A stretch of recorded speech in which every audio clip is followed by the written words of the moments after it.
রাজীবদের পরিচালনায় তরুণ উদীয়মান সঙ্গীতশিল্পী সৈকত ধরের দ্বিতীয় মিউজিক ভিডিও ও পাখি রিলিজ হয়েছে। গানটিতে সুর ও কণ্ঠ দিয়েছেন সৈকত ধর, ডিরেকশন দিয়েছেন রাজীব দে। ভিডিও সম্পাদক হিসেবে ছিলেন বিপ্লব দে বাবু। গানটি কম্পোজ করেছেন বাংলাদেশের সুনামধন্য মিউজিশিয়ান শাহিন শাহরিয়ার। গত 31শে ডিসেম্বর কলাতলীর স্যান্ডি বিচ নামের এক অভিজাত রেস্টুরেন্টে এক প্রোগ্রামের মাধ্যমে সৈকত ধর এসডি নামে একটি ইউটিউব চ্যানেলে গানটি আপলোড করা হয়।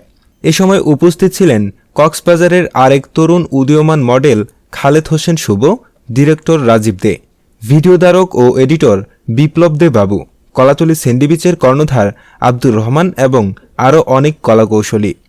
গানটি 31শে ডিসেম্বর ইউটিউবে আপলোড হওয়ার পর নেটিজেনদের মাঝে ব্যাপক সাড়া ফেলে।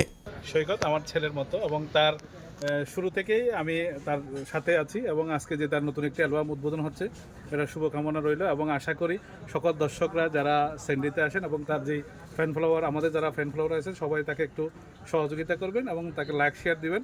আশা করি সে ভবিষ্যতে বাংলাদেশের একদিন নামকরা সিঙ্গার হবে এবং তার শুভকামনা সবসময় রয়েছে এবং আমার যদি যখন প্রয়োজনে যে কোনো সহযোগিতায় তার সাথে ছিলাম, আছি, থাকবো ইনশাল্লাহ। আসলে আমার তেমন নতুন করে কিছু বলার নেই, এই বাকিটা দর্শকরা বলবে, শ্রোতারা বলবে এই গানটি কেমন হয়েছে ওটাই। আপনারা সবাই জানেন আমার প্রিয় ছোট ভাই সেটাতে একটা মিউজিক ভিডিও আপলোড হয়েছে। আমি মিউজিক ভিডিওর লিঙ্কটা কমেন্ট বক্সে দিয়ে দেবো, আপনারা সবাই থ্যাংক ইউ সবাই।